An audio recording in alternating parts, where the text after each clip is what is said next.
तो जिन्हें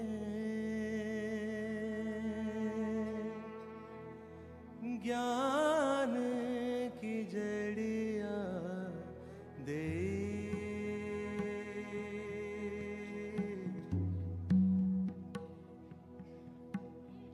गुरा तो जिन्हें ज्ञान की जड़िया दे,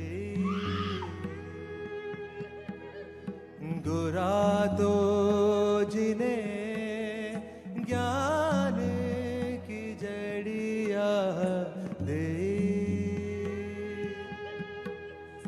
सतगुरु जी ने ज्ञान की जड़िया दे,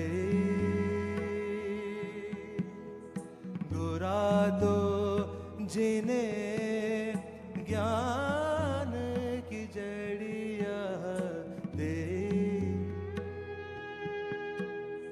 वाही वाही जड़ी तो माने, वाही जड़ी तो माने, प्यारी जो लागे, प्यारी जो लागे, अमृत रस की भरी, गुरा तो जिन्हें ज्ञान की जड़िया दे,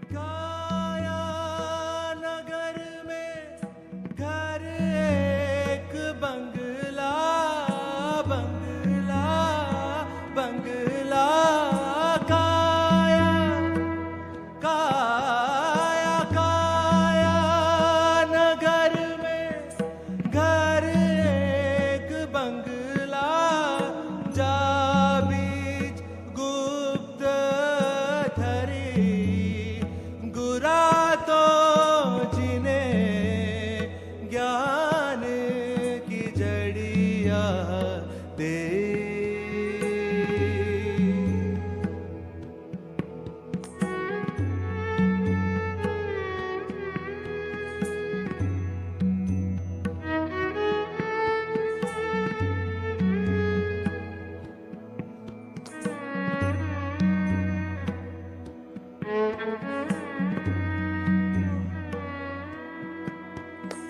आणि काली ने सब जग खाया, आणि काली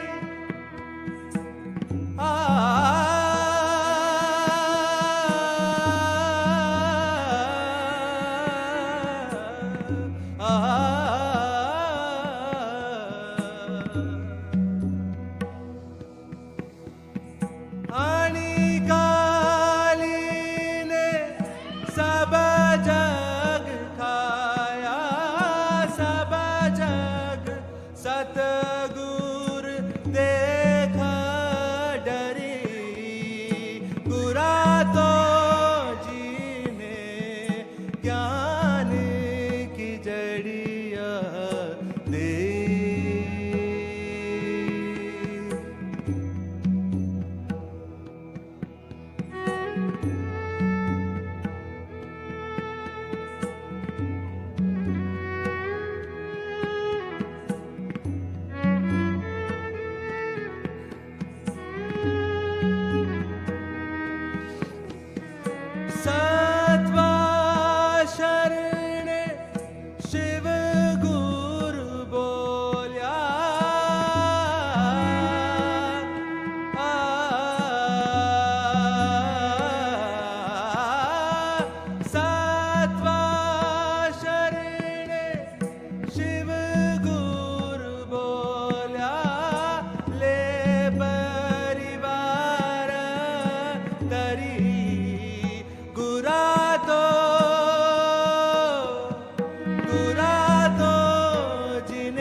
बुरा तो जिन्हें ज्ञान की जड़िया दे,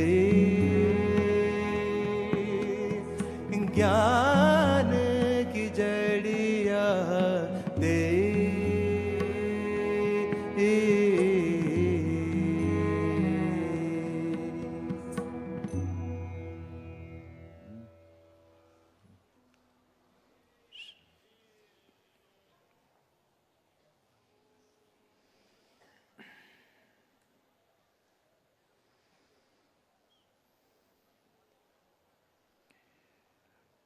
Ustavatiddhe Potavattidhe Asayandu Kanta Chesina karmamu Chadani padharthamu Cherunu mi vanta చేసిన కర్మము చరని పదార్థము చేరును మీ వెంట పంచభూతముల తోలుబొమ్మతో ప్రపంచమాయనట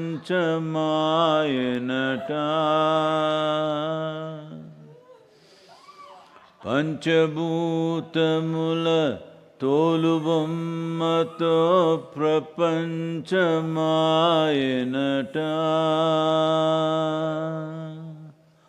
అంతము వరకు కించదాసతో పెంచెను జగమంతా అంతము వరకు కించదాసతో పెంచెను జగమంతా వస్తావట్టిదే పోతావట్టిదే ఆశయందుకంట చేసిన కర్మము చెడని పదార్థము చేరును మీ వెంట చేసిన కర్మము చెడని పదార్థము చేరును మీ వెంట.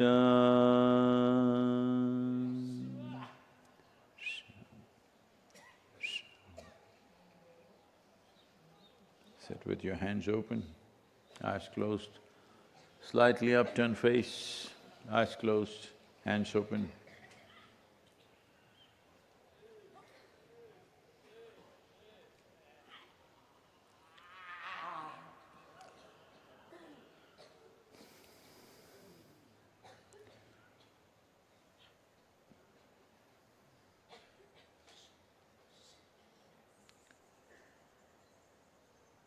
You breathe this way.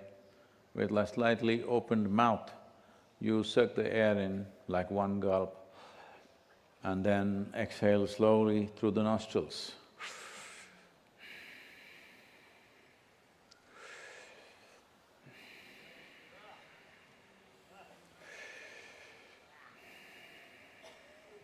Just continue to do that. Mouth open, inhale a gulp of air and then exhale slowly through the nostrils.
Relax your breath. Sit with your eyes closed. Visualize yourself. Visualize that your body is becoming very light. Visualize that your body is becoming very light, beginning to feel a little floaty, beginning to feel floaty, body slowly rising from the place where you're sitting. And it is so light, it is quickly rising. You're 3 feet above the ground. Visualize this clearly.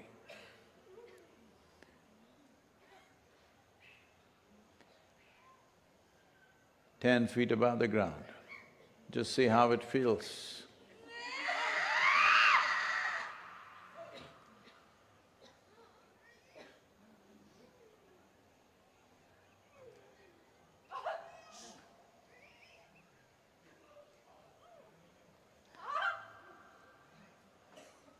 "25 feet above the ground, just see how it feels. Just look down and see, you're just above the Dhyanalinga temple, looking down.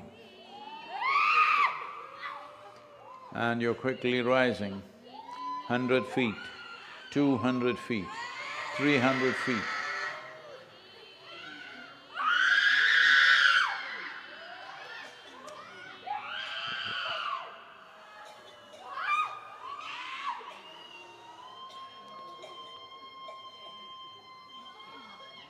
Yeah, keep your mouth closed now.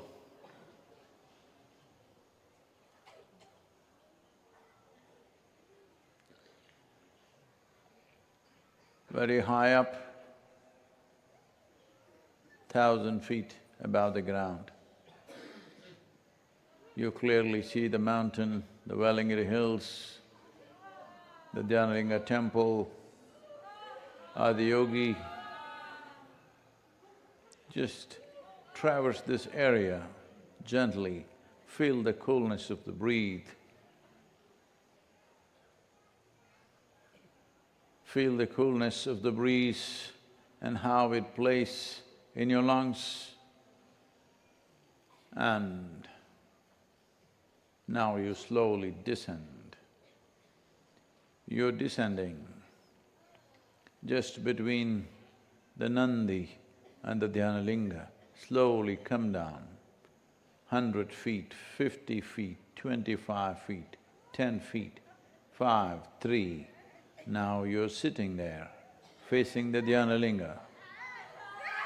And you see a light without a source overflowing from the temple space. You see a light without source simply seeping out. And slowly start walking down towards the stamba, then climb up the steps, walking through the parikrama. As you move, you're engulfed by this light without a source. As this light envelops you, and slowly every cell in the body is getting soaked with this light. Every cell in the body is soaked with this light and you are glowing. You have become a shining being. Visualize yourself that every cell in your body is glowing with a light that has no particular source, simply glowing from within, every cell in the body. And as you sit there, you notice that a bright electric blue lotus flower begins to blossom in your heart. A bright electric blue lotus flower begins to blossom in your heart. As the flower Then you notice this flower, as it blossoms, it has innumerable petals. As this bright blue electric colored lotus flower begins to blossom, you notice it has innumerable petals. As it begins to blossom, these bright blue petals of this lotus starts peeling away and starts falling all around you, covering the ground around you, and it continues to peel away and fall. Just see these blue-colored petals slowly covering the entire area. Just see these blue-colored lotus petals from your heart continuing to peel off, covering the entire earth. See that the petals that blossomed out of your heart, electric blue in color, brightly covering the entire world.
The blue-colored petals of the lotus, bright electric blue petals, continue to peel and heap itself around the world, upon the entire world. The world glows blue, representing the joy and love that has overflown from your heart.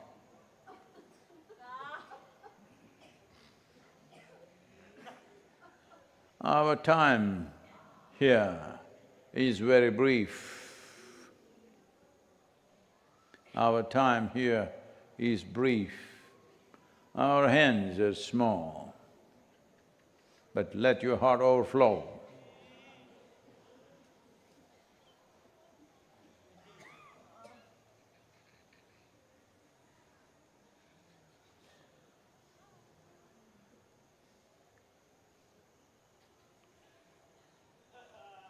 The entire world covered from the petals that peeled off from your heart, bright blue in color, covering the entire world in the warmth of your love and in the light of your joy.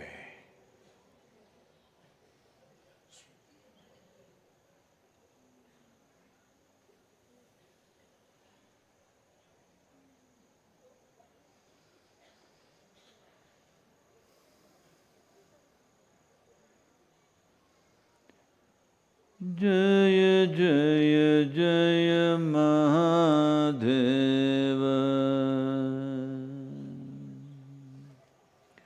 Jaya Jaya Jaya Mahadeva, Shiva Shankar Adi Ananta, Shiva Shankar Adi Ananta, Jaya Jaya Jaya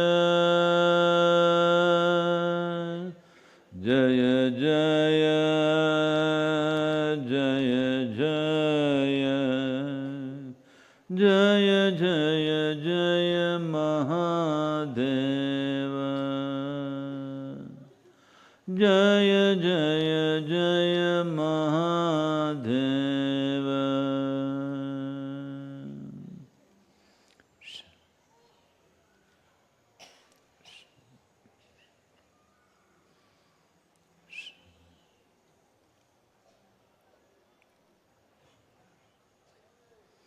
Take your own time. Take your own time. Slowly, very slowly. Please open your eyes.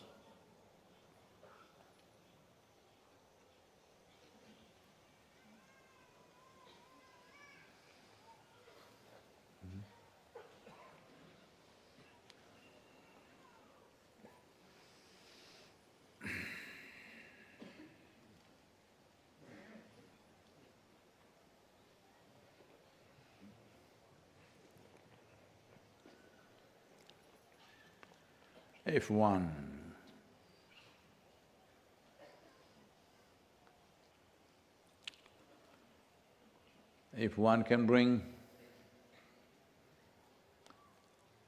an absolute sense of stillness at the core and vibrantly dynamic on the periphery, the natural hue that will envelop a human being is the color blue. It is because of this that in this culture, in Bharat, always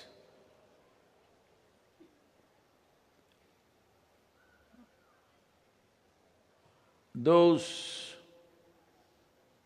sages and saints who were still but not dynamically active in the world, they were always shown with a white halo or a white hue around them. But those who were still but active in the world were always shown as a blue-colored or blue-bodied people. Nobody had a blue skin. As people have started believing Rama, Krishna had blue skin. No, they were not painted blue. It is just that their aura was blue, so when people saw them, those who were conscious, those who were sensitive to that, they said, oh, he's a blue god, because they saw the aura as blue. Today, we call this planet as blue planet.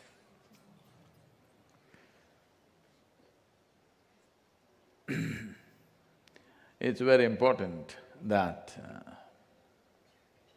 it's not just human activity, the activity of all life on this planet should be very vibrant and dynamic. We don't have to bother about the core, that's not our business, it's quite stable.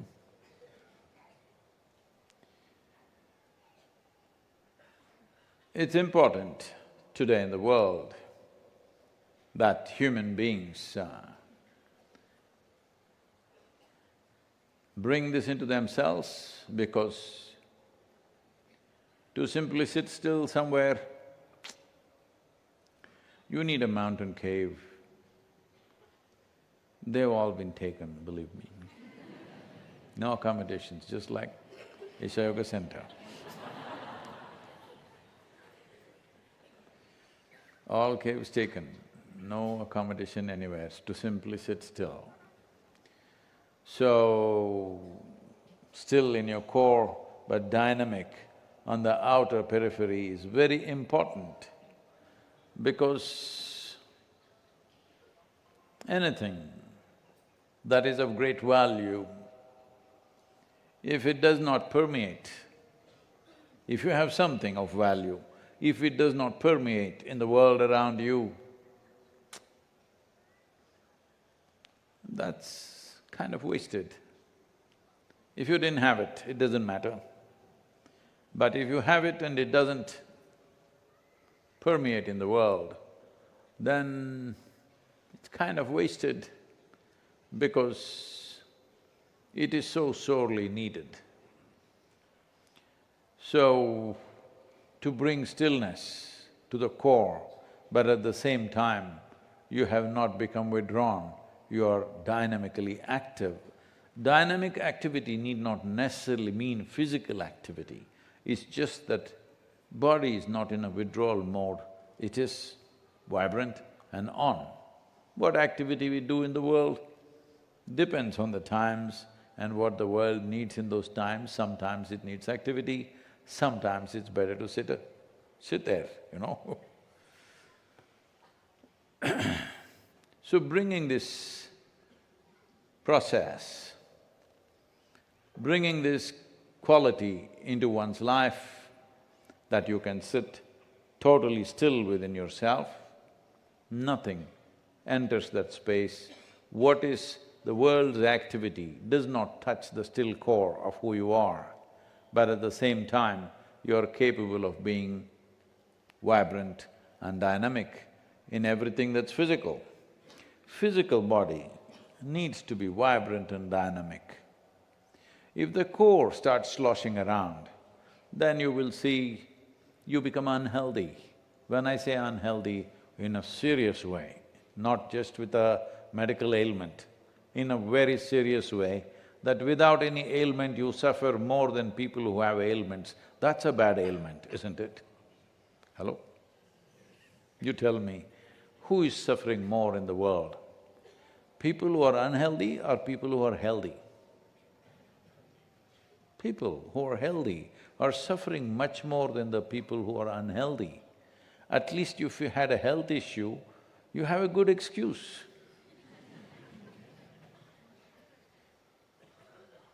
You're healthy, what is your excuse? You have no excuse, and that is the worst kind of ill health, because without reason you suffer. This is happening because the core itself is disturbed, because we think life is about transaction. Transactions are of the surface. It's important that there is a dimension within you which transcends all transactions. Transactions we do, we need to do. That's the nature of the world, it's a transactional world. But if there is no transcendence within you, transactions are a trap that will embroil you in such a way that after some time, the transactions that you're doing will consume you. Initially you think you're playing a game, after some time, you're the ball who is being kicked around. Yes? Beginning to happen, come on. Sooner it happens better, because at least there is time on your hands. If it happens very late, what to do? So to bring this about, there are various tools which already being transmitted, but we are at a time today, now, this is in Tamil Nadu, this is called as Margali. In other states, it is called Margashira. This month, from 15th of December to 15th of January, this 1 month, because of very diminished influence of sun upon the northern hemisphere, a certain inertia tends to settle into all that is physical. The physical aspect of life tends to go into inertia mode. When I say physical, it includes psychological and emotional, because that's all physical. Because it's going into an inertia mode,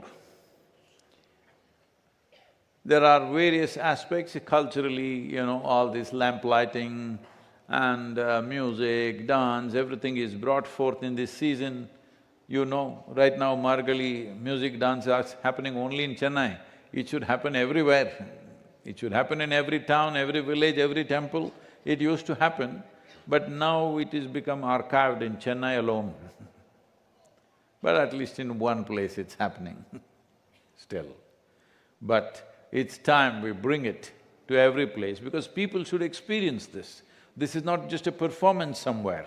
This is for people to experience and become alive so that they don't succumb to this lack of solar influence, diminished influence rather. Because of that, there is an inertia setting in. If you set into that inertia, see, essentially we must understand, if I can move my hand, you know I am alive. Suppose if I don't move, then you wonder, is he alive or not? Hello? Because inertia means death. How far you go that way or how far you stay away from that, this is a choice. If you make yourself like that, you must understand you're moving towards death. Death does not mean, oh, if I sit like this, will I die? That's not the point. If you sleep also, you die, isn't it? Hello? How many hours do you want to be dead? That's a question. Many people claim, Sadhguru, I really enjoy my sleep. Nobody can enjoy sleep. You only enjoy the restfulness, which is a consequence of sleep probably. But if you can be sitting here, very vibrantly alive, but still absolutely restful, then sleep is not what you will seek, because sleep means you're absent.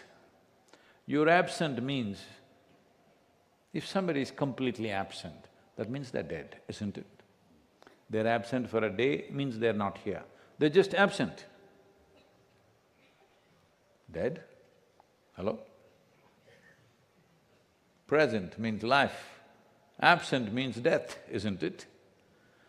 So, you want to be absent for how many hours a day? It's your choice, I am not going to give you a prescription for that. But I'm warning you, you are at a time when it tends to pull you in that direction, that it tries to bring inertia into the system.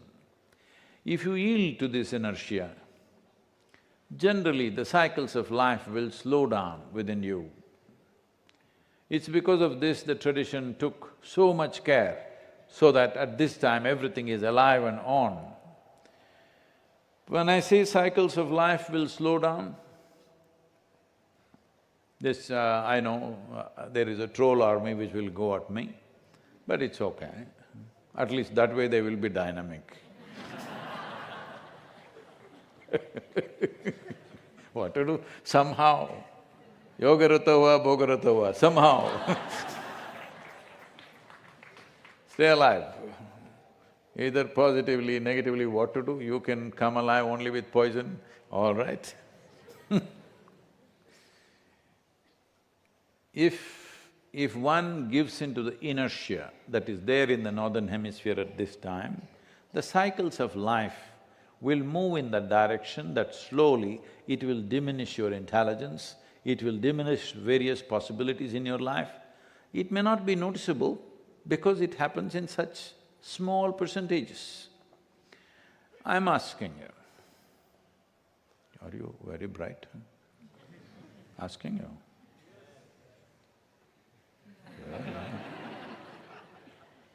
Okay, nobody next to you said that. Anyway, however bright you are, suppose we take away 0.0001% of your intelligence today, another 0.0001% tomorrow, day after tomorrow, will you notice it? No. Actually, many days it's happening. You were quite sparkling a little bit, then you ate a lot of pongal. 5% is gone.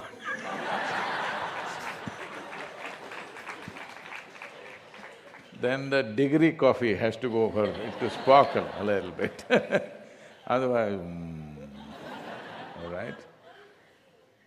So, if small percentages of your intelligence, the sparkle that's there in you is taken away, you will not notice. Well, let me remind you how sparkling you were when you were 5, 6 years of age and how you become, lot has been taken away. Hello? Don't think it's just because, should I say? No, the usual excuse is, Sadhguru, my wife, she's like this, my husband is no good, my children are troubling me, my job like this, my business is not going well. Leaving all those things, apart from that, even if all those things were going well, still this has happened. That means day by day, it's being taken away. And you think it's natural. குழந்தை அப்படி இருப்பாங்க, நாமும் இப்படிதானே. Children are like that, but we are like this only. Why did it happen? If you were so joyful when you were 5, 6 years of age, by the time you're 30, if you had grown up, you should have become ecstatic. Hello?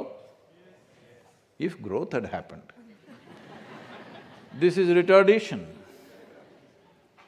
Because everybody claims they are doing everything in pursuit of their happiness.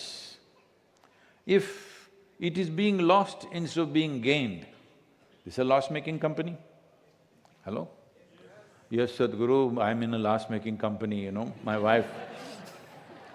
No, I'm telling you, you are a loss-making company. I'm not saying you are in the company of loss-makers.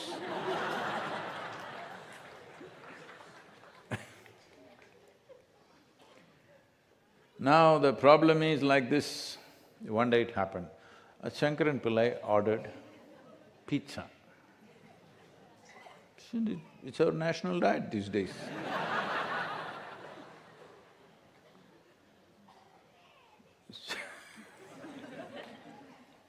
No, I don't want to say anything political, so I'm just leaving that. So, the pizza was delivered, he opened the box and saw. He said, "What is this?" I asked the pizza to be cut into 6 slices. They cut it into 8. The guy who delivered it, he said, "What's the big deal, 6 or 8? What's the problem?" "I can't eat all of them." Like this, you have lot of problems in life, all right? How to eat 8? You only wanted 6. It's the same piece of life, whichever way you cut it. Hello? Yes or no? It's the same plate of life. You cut it this way, you cut it this way, you flip it this way, you flip it that way, it's the same damn thing. You are the same life that you were when you are 5, 6 years of age, as a little girl or a little boy, you are the same stuff. Hello? But now you're complaining because 8 pieces, you know. You have serious issues and problems, mathematical stuff.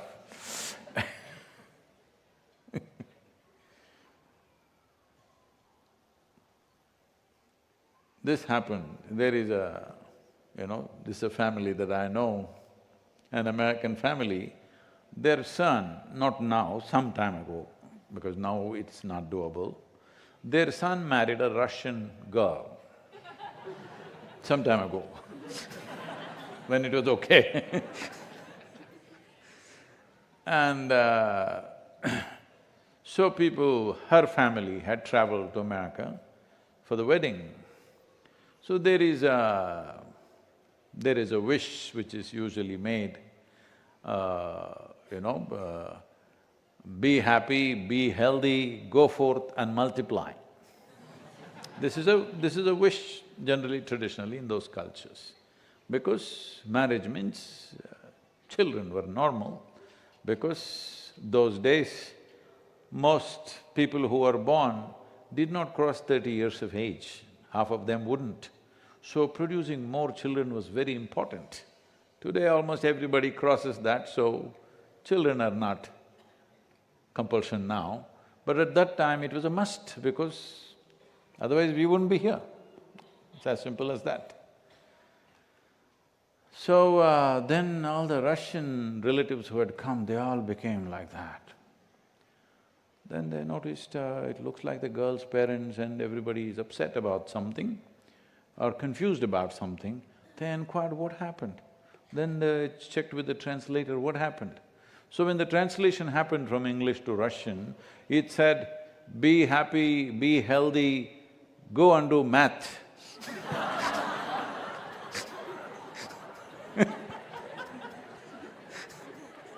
Go forth and multiply became, go and do math. They became why are we doing mathematics now? So at a time like this, there are many important aspects. One aspect of your body is your lymphatic system slows down. This is something that needs to be understood. This is why your morning sadhana is so vital, especially if you're doing Hatha Yoga, Surya Kriya, Shakti Chalana Kriya. You must understand your lymphatic system is up. It's lymphatic system which keeps the fluid management in the body and takes care of external organisms which bother your system, takes care of injury and inflammation and stuff that happens. Injury is not just physical injuries. At the cellular level, there is inflammation that needs to be handled and managed all the time. And also handles all the debris, the cellular debris that is there in the body, it needs to be cleaned up, otherwise it'll pile up and become toxic. And also handles the cancerous cells, so lymphatic system is very vital for us to maintain health, of course, but to maintain vibrance, your lymphatic system should be on. So, among the lymphatic organs, the most vital one is spleen, then the other things you might have gotten them removed. You have tonsils, you still have or gone? You have appendix or gone? Because now these days doctors are not doing it.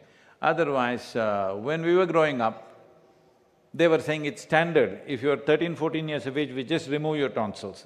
Among all our siblings, I was the only one who didn't have it removed. Simply remove the tonsils, remove the appendix. Suppose they open you up for some other surgery, remove the appendix. This used to be a standard practice, not anymore, fortunately. So, these are all the organs which, manage the lymphatic system. Keeping this in good condition is very vital to know vibrance of a body. Otherwise it'll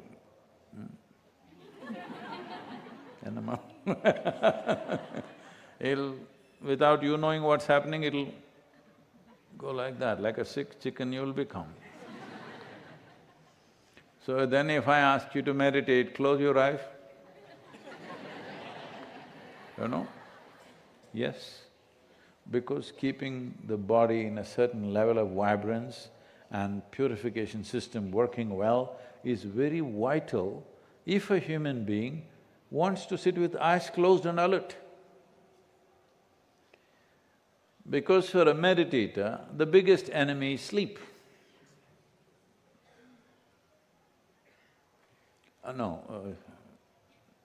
Somebody saying like this, no Sadhguru, cell phone.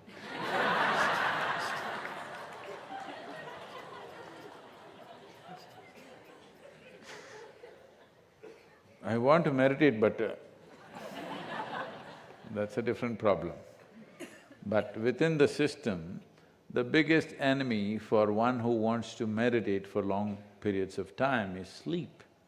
To keep your eyes closed and stay vibrant and awake, it is very essential that your lymphatic process is happening actively, sufficient purification is happening in the body. There are many things to do. For this, definitely the sadhana should take care of it. If you're below 45, 50 years of age, sadhana is good enough, it does most of it. But if you started sadhana late, retirement time you started your sadhana, then little more help could be needed, making sure that you drink more water than what you need for your thirst, little more, maybe 20–25% more water. How do I know I'm drinking enough water?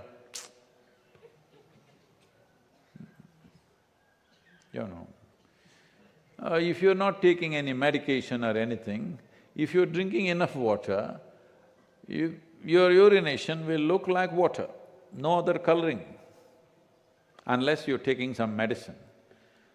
There should be no other color, it should be just like water. If it is not coming like that, that means you're not drinking enough water. This is important. This is very important that the fluids in the body are well managed, because these fluids need to be circulating in the body and clearing up all the mess that is happening. Just day-to-day working of the body creates so much debris, so much impurity that it needs to be taken away efficiently. If it is not happening like that for many of you, which I see, some of you at least, if you are below 35, 40 years of age, it should happen, you must just get up a little earlier and do more sadhana. Otherwise,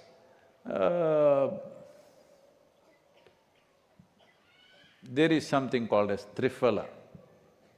It's a magical three fruits of tropical world. Mixing them in the right way, the Triphala, with a little bit of water or a spoon of milk or something, if you take it, or even honey, if you take it, the cleansing in the system will happen, it's really magical. Because I don't take any of those things, but they're telling me that the Triphala available in here, in the shop, is very, very good. It should be, I don't know, but you must try it and see, otherwise wherever it is. The Triphala does wonders to see that your lymphatic system gets active. It is not needed if everything is normal, but otherwise it's needed, because when in this season, when the solar influence is at the minimal, diminished influence, inertia sets in.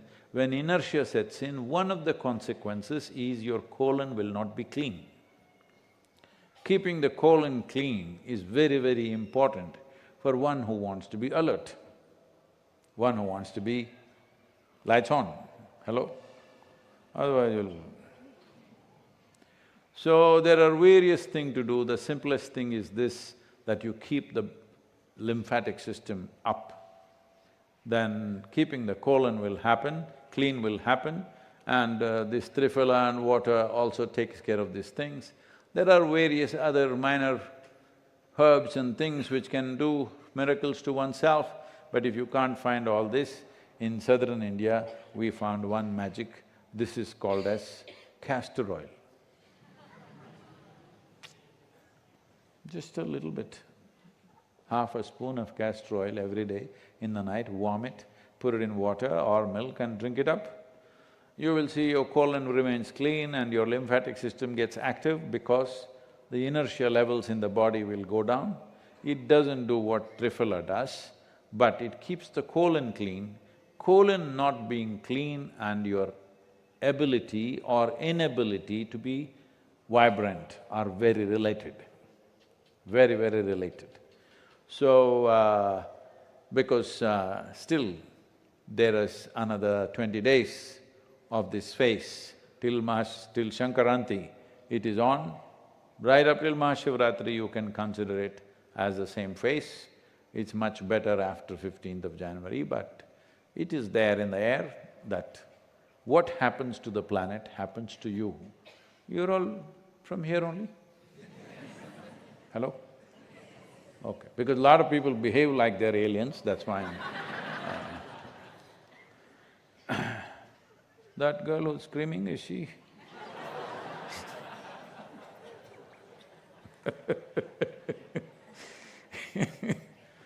So, if you're from this planet, you must understand what happens to the planet happens to you, whether you like it or you don't like it.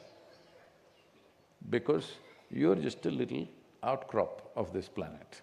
Pop up till you pop out only. Hello? So as long as you're from this planet, everything that's happening to the planet is happening to you. There is a way to go beyond seasons, not bother about where the planets are, what the planet is doing, doesn't matter. One can remain above that if you become a Bhuteshwara. That is, if you have some mastery over the five elements, then you're above that, you don't worry about all this nonsense.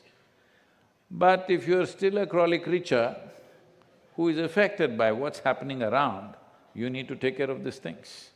So more detailed way of looking at it can be done, but this is a darshan, we don't want to spend too much time in your colon. Let's get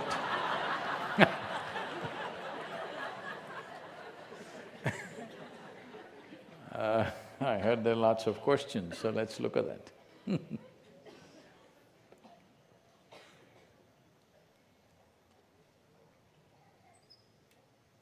Namaskaram, Sadhguru.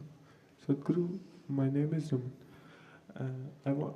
I wanted to Your ask… name is what? Naman. No, okay.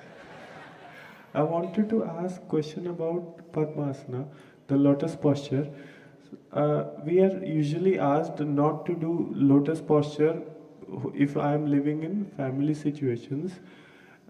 I wanted to ask what's the energy significance of it and how does it affect our body and why it is said to not do. And can I do like Shunya in lotus posture as it is comfortable for me and cross-legged also and other higher meditations?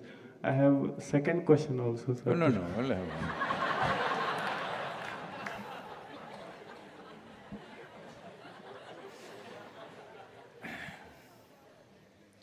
See, a lot of people can get into the Padmasana, but they'll have trouble coming out.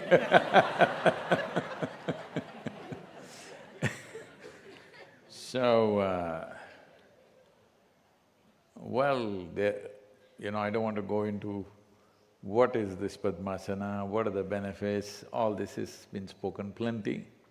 We'll leave it there, but there is no point choosing any particular asana because you think it's superior. The asana that you choose is, if you sit like this, you can sit like this for at least… if you can sit like this for 2 hours, 40 minutes, this is considered asana siddhi. Without having to move anything, if you can sit like this is your asana, whatever it is. If you can sit like this is also okay with me, all right? Where the body is stable and comfortable. The idea of lotus posture is, it is a posture where the body will be in maximum contact with the floor, so which naturally, in terms of weight per square centimeter, square inch is minimal, so your ability to sit is better because weight is not just on your buttocks, it's spread across. Because of that, you feel much easier sitting that way.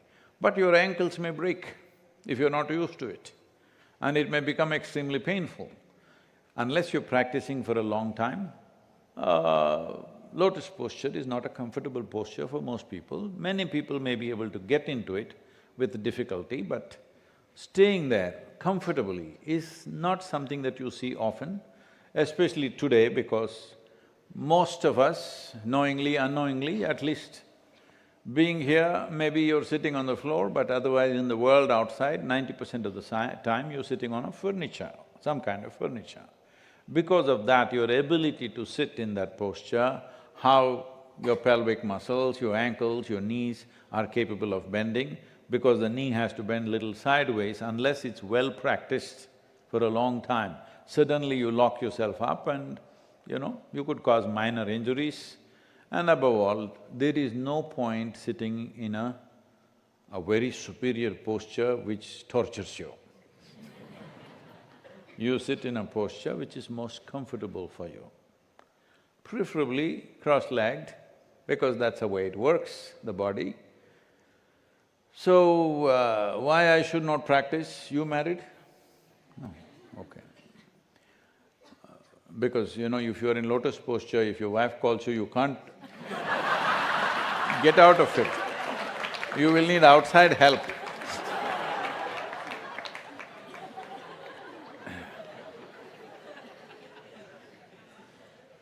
There may be emergencies in the kitchen, she may be angry, you must go within 2 seconds, but you can't undo your legs. Trouble. So it's okay, if you're a young man and you can sit comfortably, please, you can practice, there's no harm. But it has other ramifications more than anything. Unless it's a extremely comfortable posture for you, that's not the thing to choose. Are there benefits? There are benefits. But more than anything, that you're able to remain in a posture without being focused here, that is important. Please.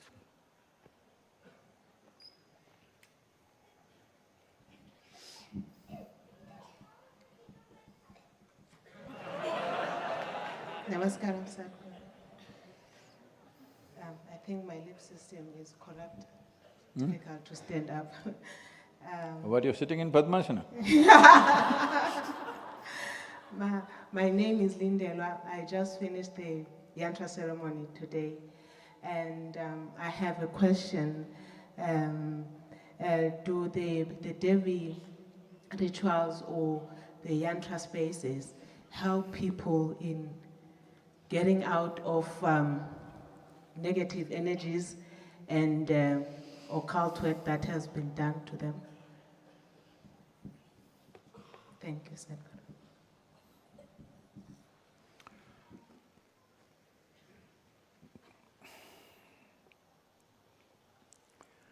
See,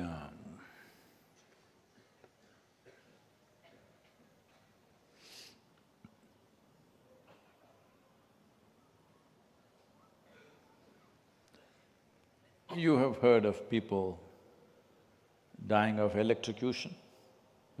In the world it happens here and there. Someone not knowing about the situation, they put their hand somewhere or they stepped into something and they get electrocuted. Now tell me, is electricity, is it a positive or negative energy? Because it kills. Hello? Is it a positive or negative energy? There is no such thing.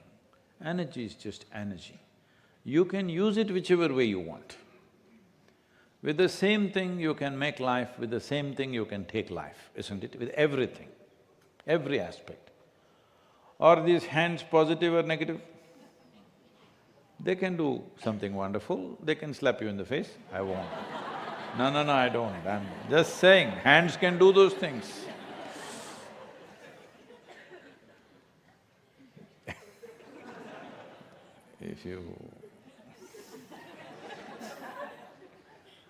If you are regularly watching movies, either from Hollywood or from the Indian movies, hands are generally used to, hello, to punch somebody, to slap somebody endlessly. Because there is a market value for those things, that's why I said, not that I'm intending to do anything. So, is hand positive or negative? No. This is dangerous. Positive is as dangerous as negative. It depends. If you're conscious, you'll use it one way. If you're reactive, you'll use it another way, isn't it? This goes for everything. So do not ever think there is some negative energy. There is no such thing. Some people will use it in certain ways. There is no positive hand or negative hand. You can use it whichever way you want. Depends who you are. Accordingly you'll use your hands, accordingly you use everything that you have. Right now, the cutting edge of science and technology is always first used for military purpose. It's only after 20-25 years it comes to civilian use. First goes into destructive process in the world. Because of whoever is ruling the world, thinks on those terms, that first thing is you must make a bomb out of it. You should not make a solution out of it, you must make a solution that dissolves other people. So, does Devi or Devi Yantra protect you from such intentions or such efforts that people make? Absolutely. If you're in touch with Devi, either in the form of yantra or in whichever way, the yantra is in your hands or it's in your heart, it's up to you. Once you are wrapped in that kind of energy, there is no such thing as you getting a shock from anywhere. It doesn't work like that. It's like you're wearing rubber boots. You can walk upon a live electric wire, no problem. This is just like that, but don't go about walking into those things. That's a different matter, okay? Will it protect you? Do you have to fear such things? No, you will never have to fear such things. Once you are wrapped in the energy that we are referring to as Devi or Bhairavi, after that, energy is turning negative for you doesn't happen. If you eat and live healthy, most probably you will die without going to your doctor. That does not mean you will die suddenly. No, I'm not saying that.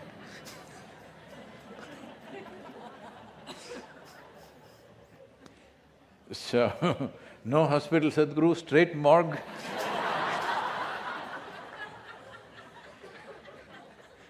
No, I mean to say, daily millions of people have to queue up at hospitals trying to fix something, unfortunately.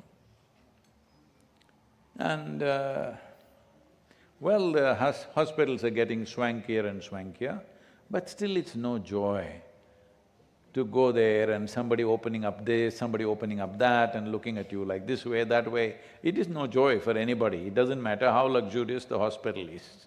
No treatment is luxurious. Hello? So, if you just make sure you are eating the right kind of food, you are keeping your system well, the chances of you getting messed up because of some other energy or something should be completely out of your life. That Devi will take care. But Devi will not take care of your diet because they serve payasam there.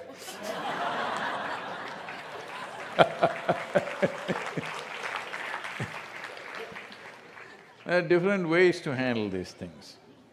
Because today happens to be a Christmas day, this happened. There was a young boy, a 10-year-old boy, who every year from the age of 6, he's asking his father, "Father, we must have a Christmas tree at home." Father says, "No, no Christmas tree." "Father, Daddy, all my friends have Christmas trees in their house. I want a Christmas tree, Christmas tree." Father said, "No, no Christmas tree." Then when he was 10, the boy really begged him, "Please, I want a Christmas tree." So not able to, bear the nagging, he said, "Okay." And he went into the garage, picked up an axe and went out. Within 10 minutes, he brought a fair-sized Christmas tree in his pickup truck and said, "Here, your Christmas tree." "So quickly you went and hacked a Christmas tree somewhere and came, how did you do that?" No, I didn't hack it anywhere, I went to the tree mart and got it." "But then why did you go with the axe?" "Because I didn't want to pay." It's just like that. Even if you walk into negative spaces, sometimes they are, people with negative intentions are doing certain things, or sometimes naturally it has formed that way. See, is both oxygen and carbon dioxide natural processes? Hello? In this body you have more carbon or more oxygen? More carbon. But if you walk into a space which is full of carbon dioxide, you may collapse. This is how life is made. Life is not like how you're thinking in your logic, this versus that, black versus white, positive versus negative, it's not like that. It's all together. Hello?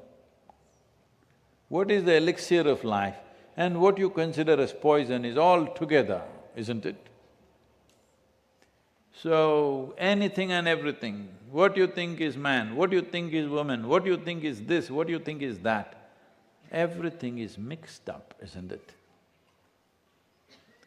So you don't try to decipher that with your logical tools and think this is positive, this is negative, I must avoid this, I must do that.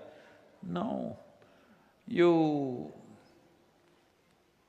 if it's warm, you wear one kind of clothing, if it's cold, you wear another kind of clothing. Just insulate yourself a little bit, then it doesn't matter. This is the same way. You insulate yourself, then you don't worry what is positive, what is negative. Otherwise, if you think there is positive people, negative people, you're always looking who is positive, who is negative, who is positive, who is negative. There are no such people. People who look like angels can be devils. People who look like devils could be your angel. Hello?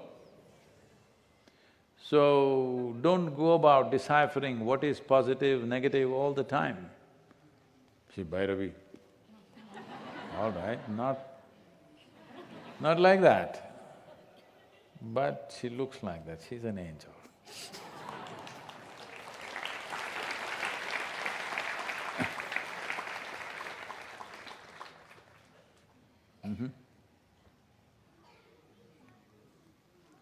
Like Sadhguru. Woo! Who's this? What is that? How to be like Sadhguru?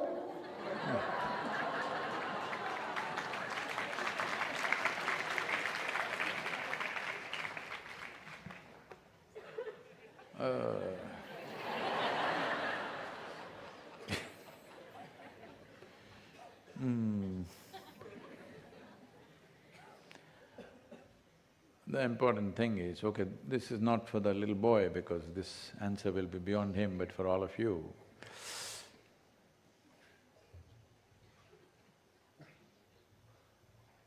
Sadhguru means he is not any particular way, not positive, not negative. Simply as a conscious response to everything, whatever way it is, whichever way it is. So, this may be a little difficult for you to digest, then you must go and sit in some moral teaching place. You come to your Sadhguru, that means he's from within. What is there from within? Just the way you respond, that's all there is. How do you respond? You respond consciously, otherwise you'll be a wild reaction. If you're reacting, you're in a certain way. Suppose there is a certain thing that you like and certain thing that you don't like. Naturally, we know what your reaction will be to what you like and what you don't like. Suppose you have no such things, you just respond according to the requirement of that particular situation. So you cannot say that this is this kind of a person. There's no definition, I'm saying.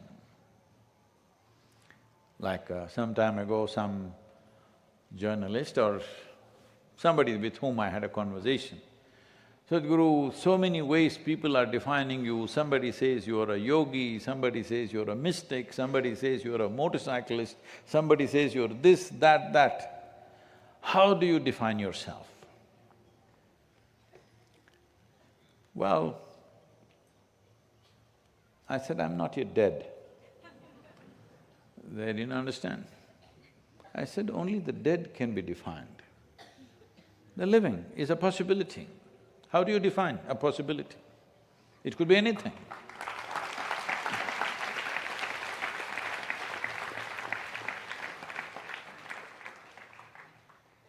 So, right now, definitions are spilling out because people see you performing a certain activity and they think that activity defines you. Because unfortunately, this is the reality in the world for most people, that they get defined, they themselves define themselves by the activity that they perform. I don't know if you still remember, you know, that inner engineering, you know, that long time ago, that one, in in that program, we told you there is something called as being, doing and having.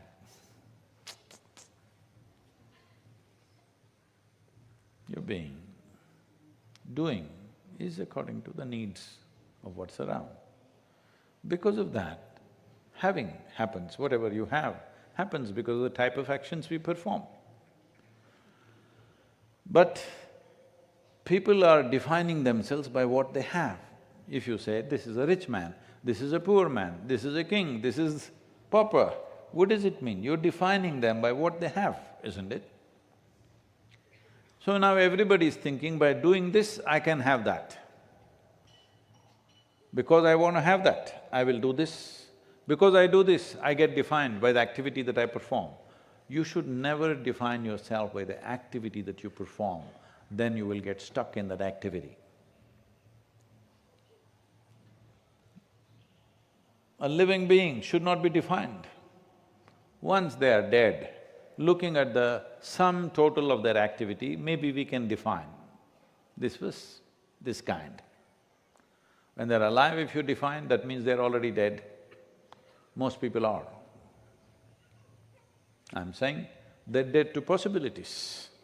Their hearts may be still beating, even the spleen may be still functioning, you know, even in Margali, but they are dead to all possibilities.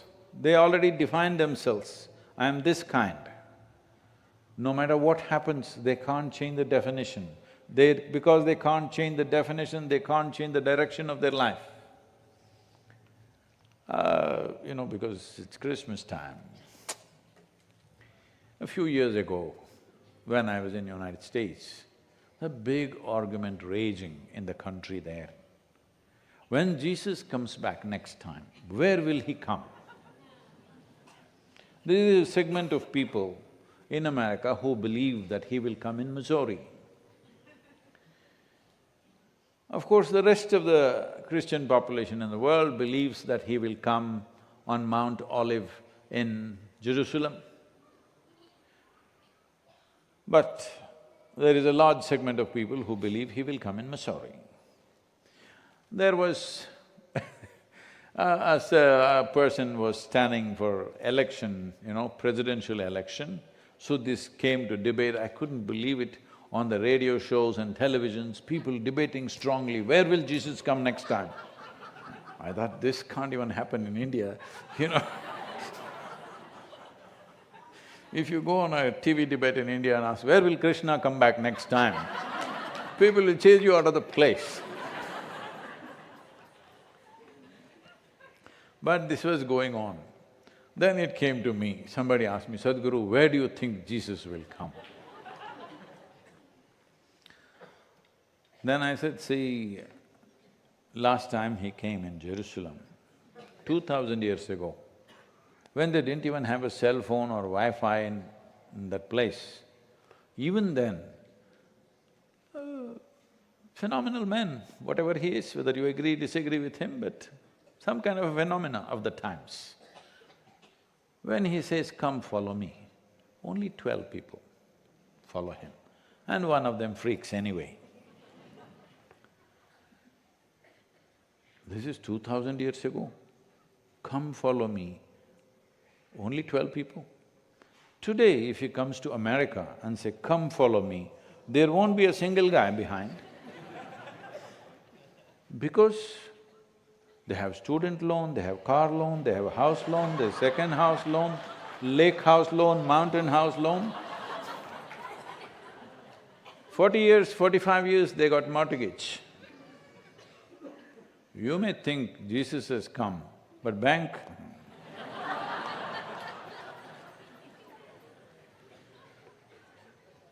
So, this happens to you because you defined your life. You defined your life with the tidbits of information that you have. Very juvenile definitions of what I want to be. What you want to be? You want… if there are 10 people around you, you want to be better than them, that's all, nothing more. And if 10 people are around you are idiots, you want to be a bloody idiot, that's all. Yes, that will be the aspiration, that's what is happening. So, the most important thing if you want to grow is that you don't define your life. Because then even if the most phenomenal thing happens here, you cannot change the direction, you will go only this way. This is not good. Hello? It's important.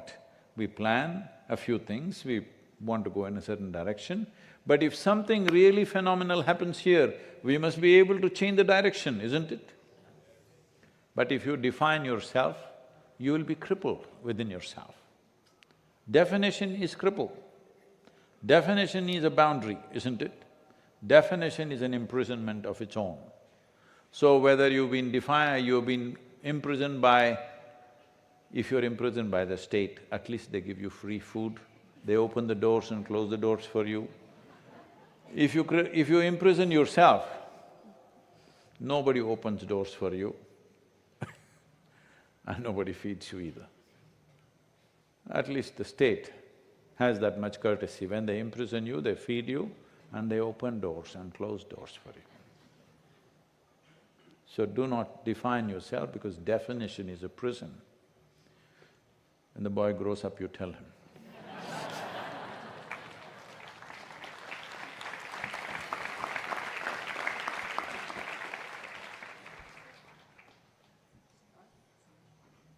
Namaskaram, Sadhguru. Namaskaram.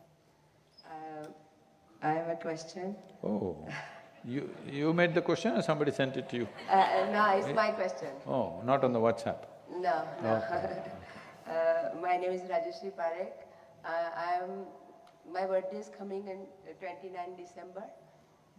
So I'm going to be 58 years old, and I wanted to know what can I do, what sadhana can I do when I'm turning… 60. 2 years' time I'm going to be 60. And I live with I look after my mother-in-law, she's 90 years old. And so how can I do my sadhana without like making everybody happy around me and without breaking my sadhana? Namaskaram. I'm from UK. Thank you. Okay.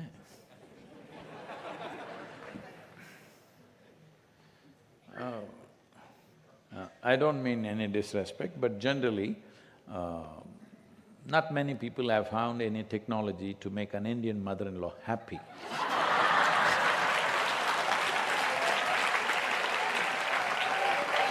We cannot generalize this, but generally, so, about your happiness we will see.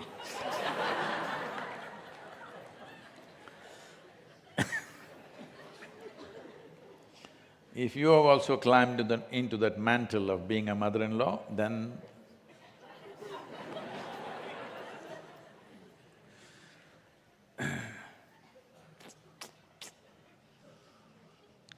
see, this happened in a kindergarten school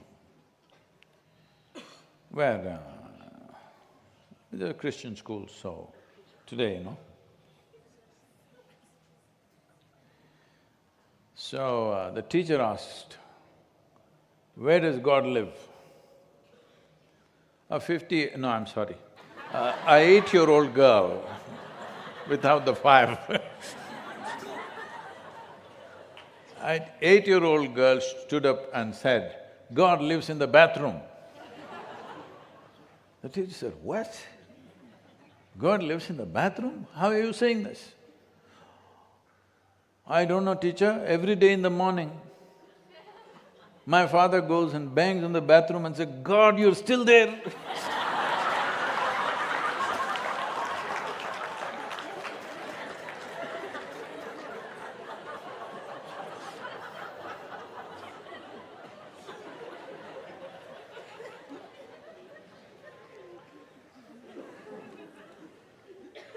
So, don't set up a self-defeating process for yourself.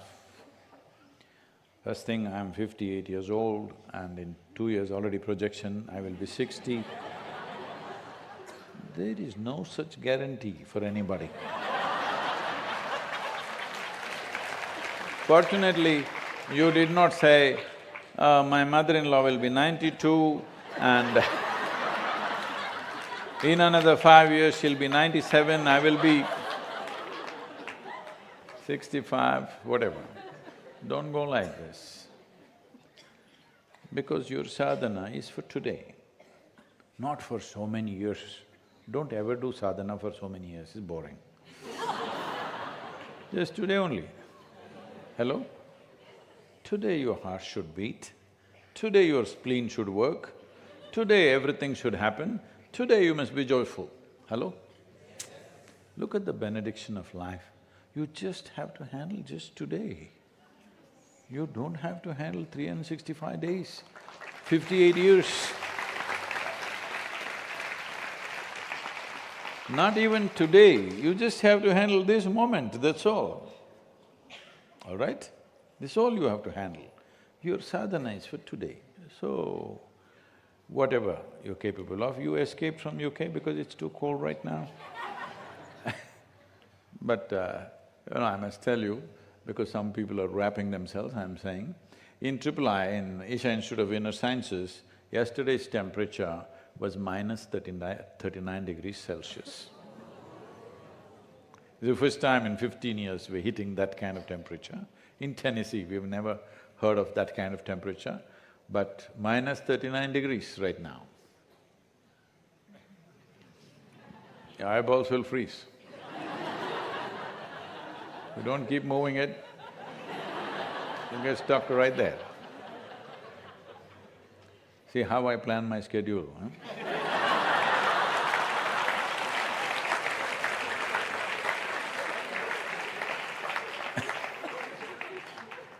So, about various, obligations or duties or things that we have to do, all of us in our lives, many things. You have only one mother-in-law.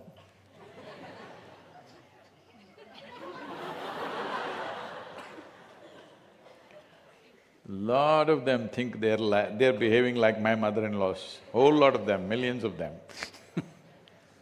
Mother-in-law does not mean anything wrong, it's just that little boy who is her boy, who's just grown up and he's just found this young woman and what the hell, he's her boy. Hello?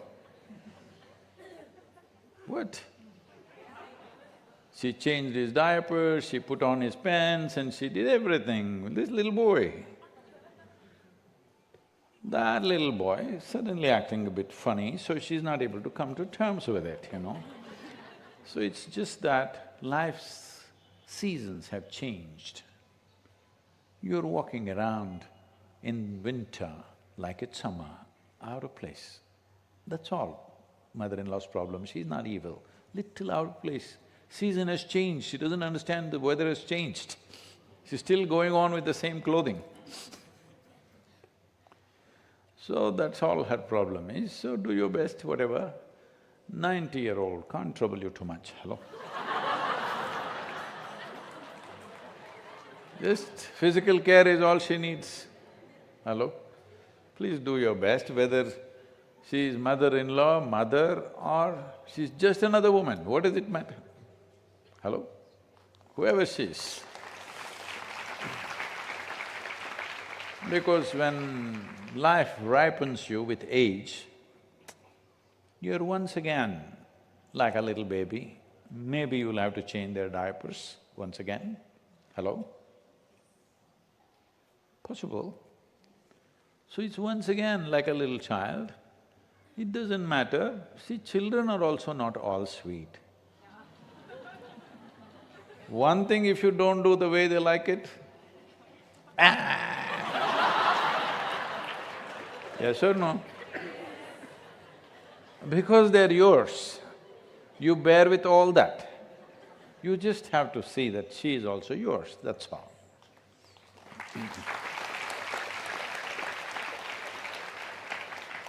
What is yours and not yours doesn't come with legality. It comes with just acceptance, isn't it?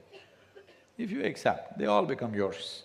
If you don't accept, even if you're legally bound, doesn't work. So, do not bring your sadhana to question because mother-in-law is 90. If she was 58, she could be some trouble, possible. 90, poor lady, she just needs help. Hello? So, you're not the only one. You actually have a mother-in-law, others invent them. Sadhguru, I wanted to do, but my mother-in-law, she doesn't exist, but you know, she doesn't allow me to do it in the morning. What?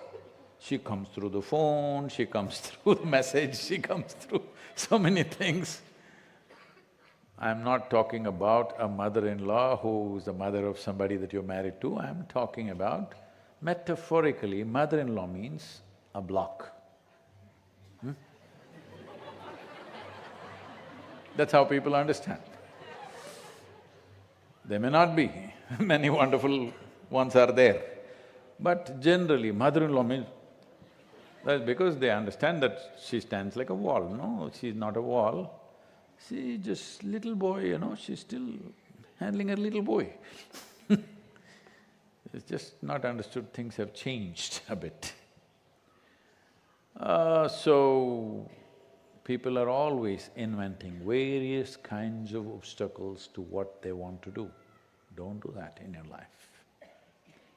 It's not about your mother-in-law, it's not about the weather, it's not about that.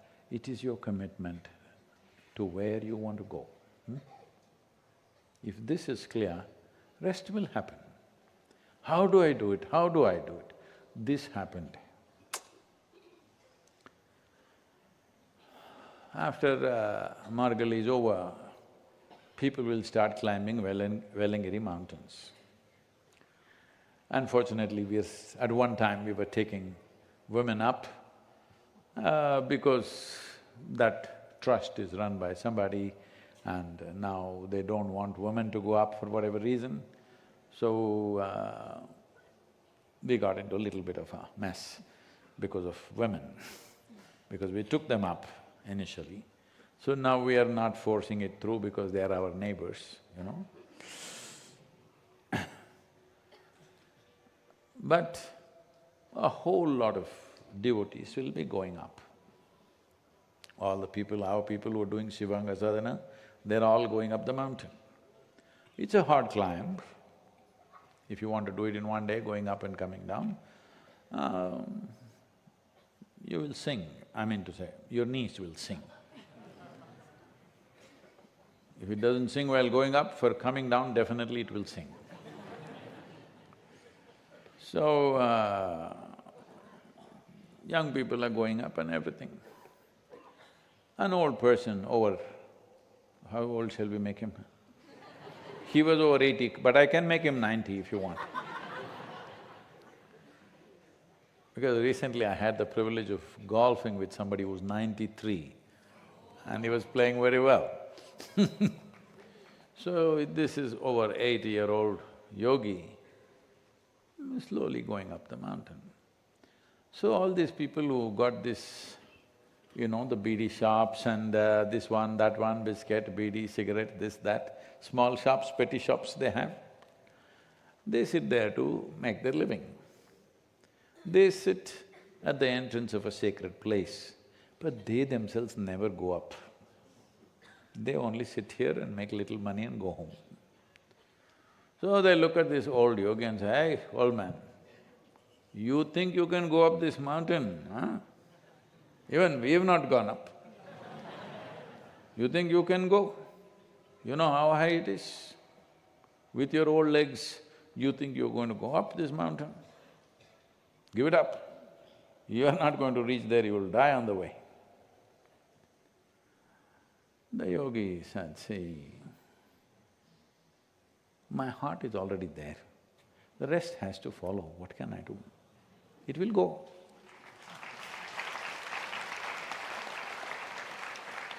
That's all. In your life, what you think is the most significant thing you can do, put your heart out there, all right? Then rest will follow. Doesn't matter, it's easy, difficult, convenient, inconvenient, you will go because the joy of life is you're doing what matters to you, isn't it? The joy of life is not in comfort. The joy of life is you're doing what matters to you, isn't it?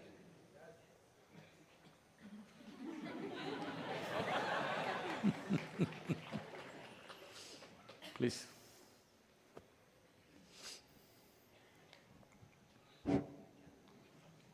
Namaskaram, Guruji. I perceive that I am nothing. Then why are you talking? Is it the right perception? I perceive that I am nothing. Is it the right perception?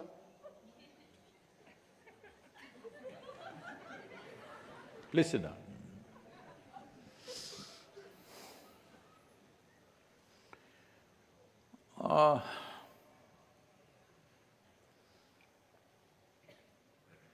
I've always been warning people of reading spiritual books because this is the danger. Because somebody is trying to express something which is not in the logical realm. But when you put it into language and words, it has to be logical, all right? How else can you say it? So the moment they say something at one level, you will read it and perceive another level. And now, see if you… whatever your name is. What's your name? Sri Ram. Only Sri Ram, no Jai. Deep, deep. Okay.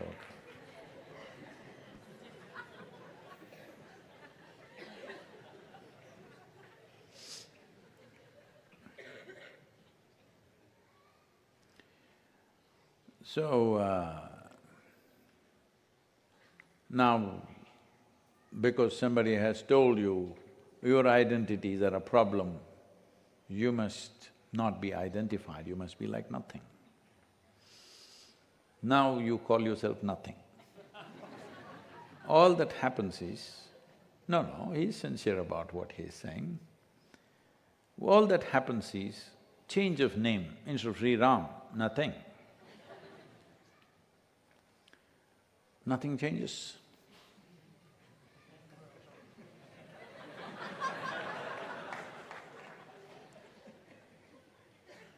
Because if you sit here, if you have no sense of body, if you have not identified, your psychological and physiological process are little away from you, you're actually nothing. Do not understand, because the word nothing has negative connotations. You are nothing means you're no good. Hello? In social context. No, you must put a hyphen between no and thing. You are no thing, you're not a thing anymore. You're a thing. When you're identified with the body, you're a thing, isn't it? Hello? This is a thing. What was something else became something else, that we put it here and this became this thing. So when you're identified with physicality or you experience life as a physical process, you are a thing. Now, if there is little distance, you don't have to tell yourself, I'm nothing. You know you are not those things. So, should I say, okay, if I am not this thing or that thing, am I nothing? Don't say that. Language limitations will lead us there. If you're not something, you must be nothing. But nothing also becomes another kind of definition, isn't it? Hello? Nothing means something that you cannot define. But once again, nothingness or you being nothing becomes another kind of definitions. When you say, is this the right perception? That's not a perception. That is a definition that you're trying to take upon yourself, that I am nothing.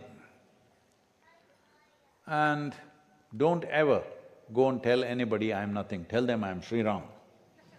Because in the world you must be Sri Ram. Even though Sri Ram himself came, how much trouble he had, though he was Sri Ram. If he said, I am nothing, what would happen to him? Hello? Because somebody is always trying to make nothing out of you. Yes? Yes or no? Those of you who are living in protected atmospheres may not understand. If you go out into the world, somebody is always trying to make nothing out of you. So you don't go and tell them, I am nothing. If you distance yourself from the some things that you have gathered, your money, your wealth, your home, your car, your body, your mind, things that you gathered, if you keep little distance, you're not those things, that's all. Then what are you? Live it. Why should it be defined? Because life is a possibility, it's not a definition, isn't it? Life is just an effervescent possibility, it is not a definition. Body is a definition. Your psychological structure is a definition. Your personality is a definition. But life is not a definition. So, in the world, I'm Sri Ram. Within myself, I'm just a piece of life. What is life? Is it something or nothing? Don't go there, because you're trying to do everything. You know, I have told you about Mubarak Mechanical Works. I have.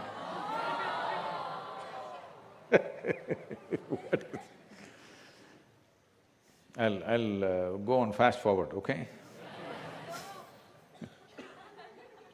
So this is way back when I'm riding across India on a 250cc two-stroke motorcycle, which I can't imagine now what I'm riding, how did I even ride that piece of metal?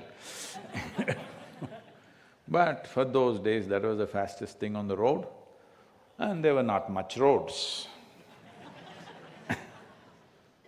So, I was traveling and I'm somewhere. I don't know whether I had crossed Madhya Pradesh into Uttar Pradesh or I was somewhere on the border, somewhere there. I could have crossed or I was just this side of the border, somewhere there. Whole night I've been riding. Morning around 6:45 or so, I stopped near a tea shop because I generally lived in the tea shops and dabas. I always had a small little tent and a sleeping bag, but I never checked into any hotels. Riversides and forests and tea shops and dabas is where I traveled, otherwise I wouldn't have done so much distance. I didn't have the money to stay in hotels and travel like that. Travel was important, comfort was not important, so I went. So I stopped and, after a full night's ride through what people perceive as roads, but not roads. Okay? That's how roads were at that time, especially that part of the country. And it's hard on the body, then I stop and having my morning tea. And those days, the quality of the chain that drives the motorcycle is such that if you drive 1200, 1500 kilometers, it'll be clock, clock, clock, clock, clock, clock. You have to tighten it, you have to… there are things to do. It's not difficult, but it's messy. Your hands get messy, then you need to find soap and wash it off, otherwise it's all greasy stuff. Then I'm drinking tea and I see opposite there's a small shack which says Mubarak Mechanical Works. I thought, why not ask this guy to fix my chain, you know. Then I called this boy, one young strapling youth, said, hey, can you fix my chain? That's… You know, my Hindi is only…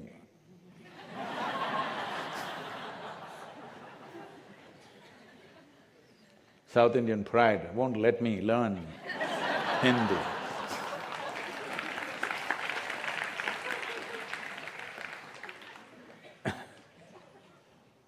Then he comes with a chisel and a hammer and he wants to… I said, wait, you don't have any other tools? He said, what, this tool? I said, good. And then I go into shack and see if he's got some other tools that I can use. He doesn't have any tools, he's running a mechanical workshop and he's got only chisel and hammer. With that, he opens everything. You know, there's a way to open all the nuts and bolts with chisel and hammer. Those days, there were people like this, that whatever the main nuts are there, they would chisel it in such a way and there is a indentation, so that next time on the road when you want to do something, there is already a indentation. Because nobody used to have proper tools, people are just going around. Unless you go to a proper garage, there are no tools.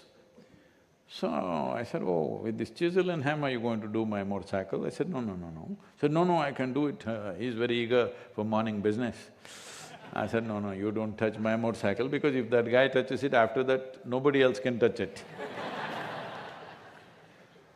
So you don't become like this, that you have one instrument for doing everything. You have a silly little mind. I'm calling it a silly little mind, even if you're a very intelligent person. If you're a PhD, I'm telling you, you have a silly little mind compared to the cosmic intelligence that is here. Hello? Yes or no? So this little intellect, with little data that it has, you want your intellect to be sharp, right? Only 3 guys wanted sharp? Okay. I thought ladies gave up. Okay. So, if I give you a sharp instrument, with that only if you try to do everything, you will be in tatters. Hello? You can cut with a knife. If you try to sew with a knife, I think all the recent fashions, I think, came out of that, you know? Somebody is trying to stitch with a knife and the whole thing is gone.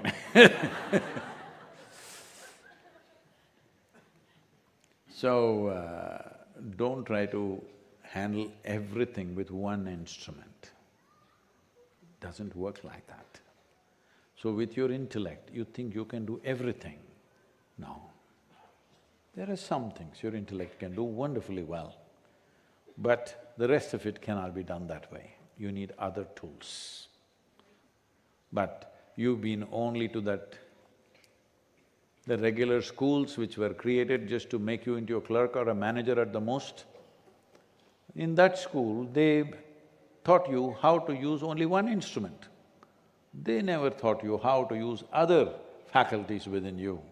So most human beings have become people with one instrument. Whatever you say, they put out their knife like this.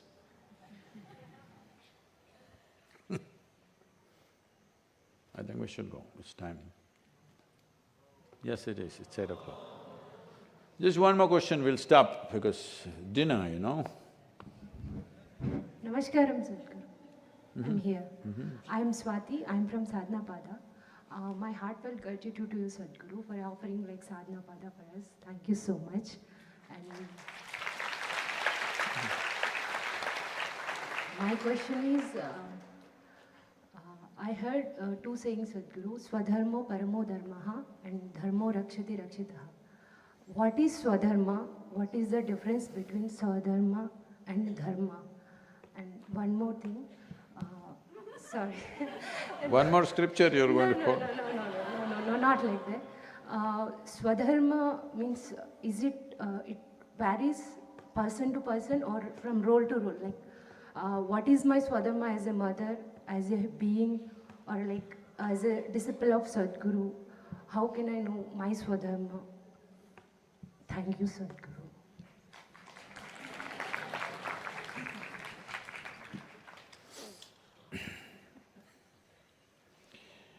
See,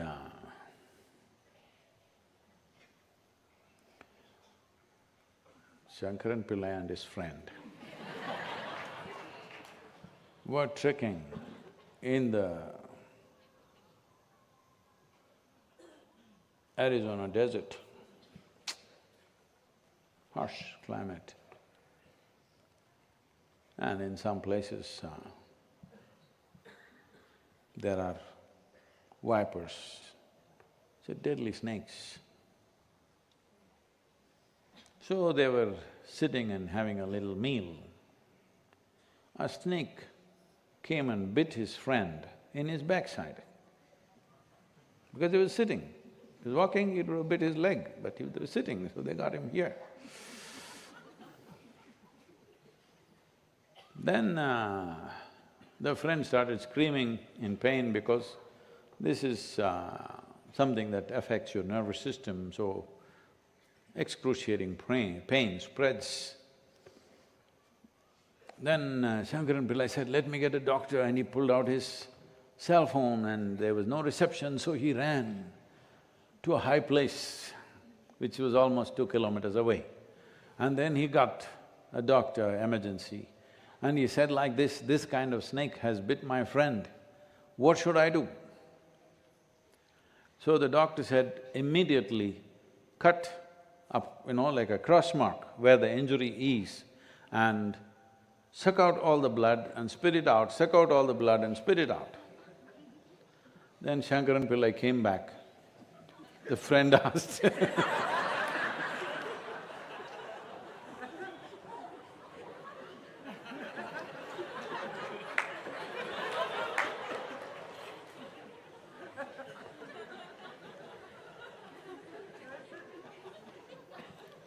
The friend asked, what did the doctor say? He was screaming in pain. So Shankaran Pillai said, doctor said, you will die.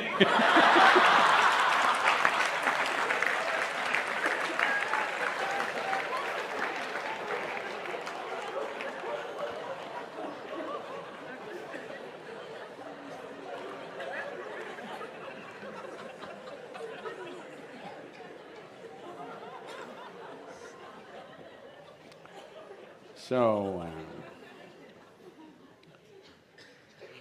see, the word dharma means, we must understand, dharma is not a religion, as today it is being used. Dharma means the law. There is an ultimate law which governs all life. But physical laws, the law that governs grasshopper's life and your life are different. Hello? Yes or no? Grasshopper doesn't like this darshan. You're occupying the entire Unfortunately, he cannot bite.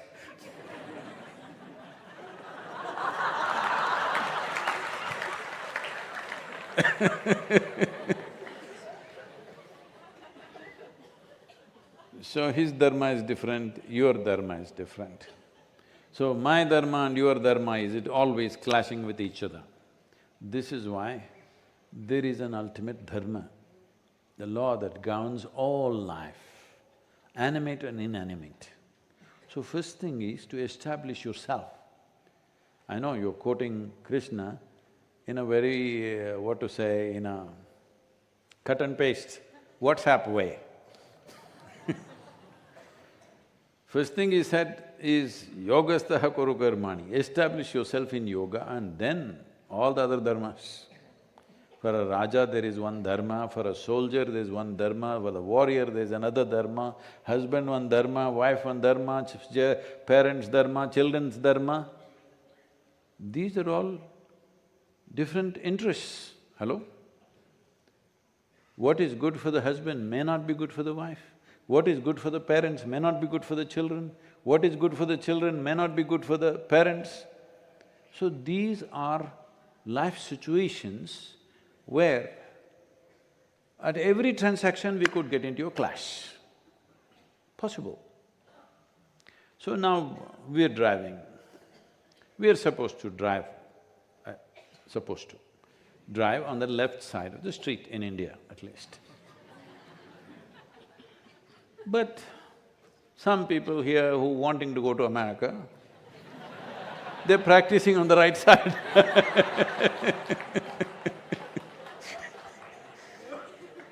You know, their intention is they want to go somewhere, so already they're practicing on the right side, what to do.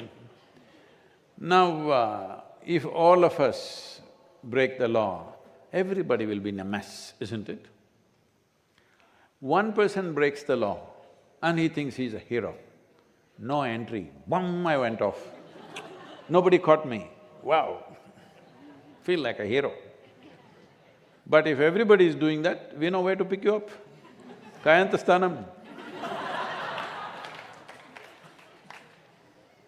So, first thing is establish yourself in yoga. Yoga means it is a dharma. That is, yoga means union. First establish yourself in this. Right now, your interests are different, my interests are different, that is different, this is different, grasshopper is crying, what is this nonsense? This darshan going on and all these people sitting on my territory. They want to go to sleep, but their whole habitat is taken, all right? So, every life, not just in species, every life, our contradictory dharmas are there, isn't it? So first thing is establish yourself in yoga, that you know, though right now you're going this way, I'm going this way, essentially this is the same thing. This you establish. Then other dharmas, you make it in such a way you don't bang into each other at every point. But now you're in war, that's a situation there. Now somebody is talking peace. You should have talked peace well before. Now you're in the battlefield and talk peace.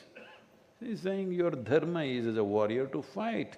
If you run away, nobody will see that you're aspiring for peace, people will see you're a bloody coward. Hello? If you run away from the battlefield, you will be a coward, not a peaceful person, isn't it? So in that context, he's talking about swadharma. Swa means two things.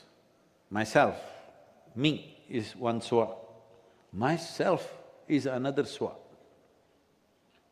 So you can refer to swa as the deepest core of who you are, or you can refer to swa as, see, we must understand this.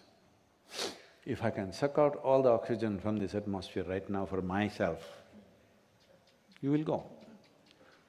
This may look like a ridiculous example, but this is all the time happening, this is all the conflict is among human beings, isn't it? One person is trying to take a little more than the other, yes or no? Whatever there is, it may not be oxygen, something else. Oxygen also, it happened 2 years ago.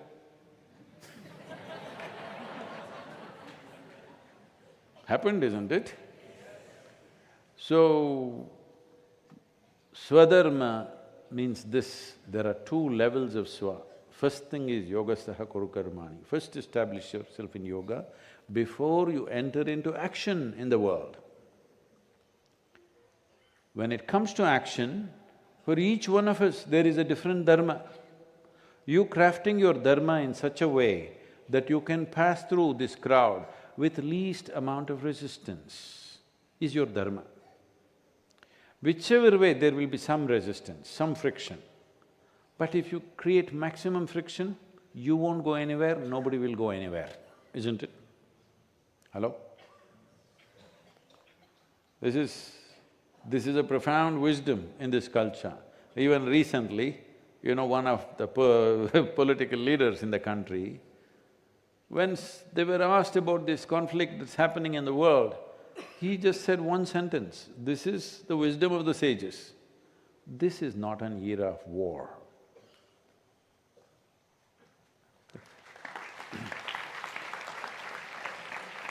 Because we are not carrying sticks and fighting, we are not even carrying swords and fighting. Our instruments of war are such, it is no more an era of war. You can't settle things that way. If you try to settle things that way, the friction will burn up everything. It could burn up everything. Right now, people are talking about a possible nuclear conflagration, all right? It's being spoken about right now, as if it could be anywhere soon.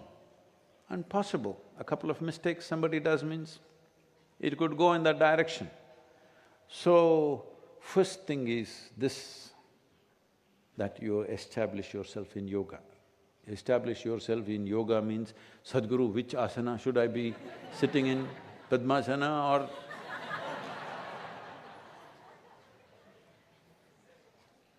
That's why you may become too egoistic about your asanas. I gave you Ardha Siddhasana. Siddhasana means become like this because postures are not about you becoming big, it's about stability. You sit here, you're stable, you're comfortable and stable. Sukham Sthiram Asana. You're comfortable and stable. This is your asana. This is not about like this. That is for wrestlers who built muscles who can't turn their neck, you know. If you can't turn your neck, you're crippled, hello? Maybe you have the arms of a gorilla, but you can't turn your neck. Crippled, isn't it?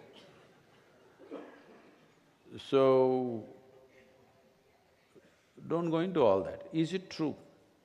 Is it true if you are willing to even intellectually, even the silly little intellect can see that all of us at least have come from the same soil? Hello? Grasshopper also? Grass also? Everything. And we go back to the same thing. Even if you don't understand cosmic consciousness, at least you understand the building material for who you are right now. You're experiencing yourself only as body. Even this body is in unity with everything, isn't it? All of us are breathing air from the same bubble. Yes or no?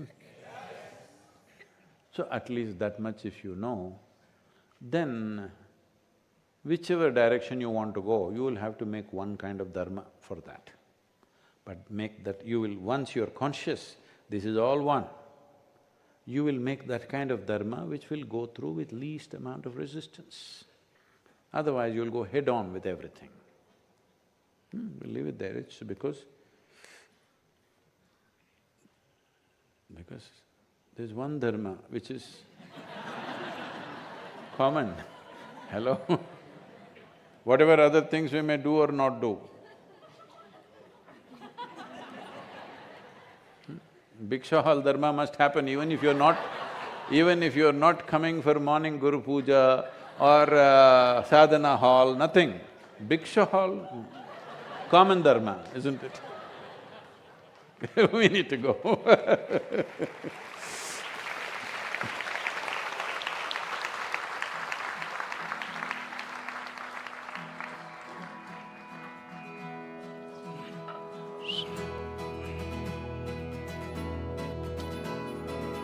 हम परदेसी पंछी रे साधो भाई इन्हीं देश रा नाई।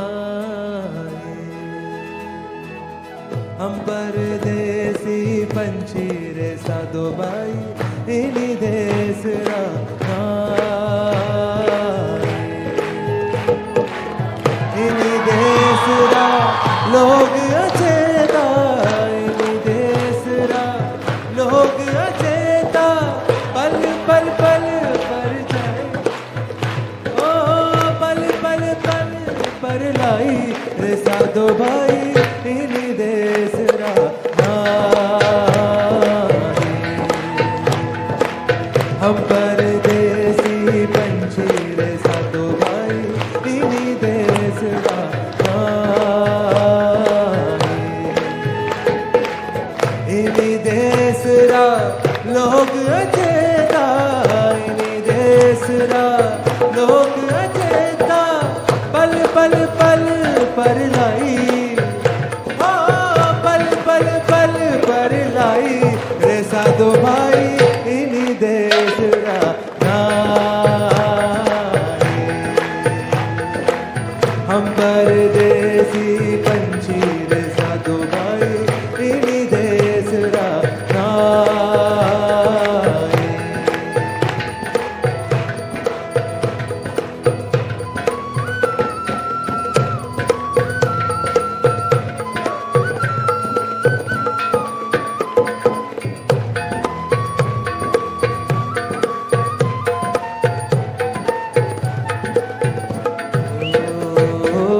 छाया में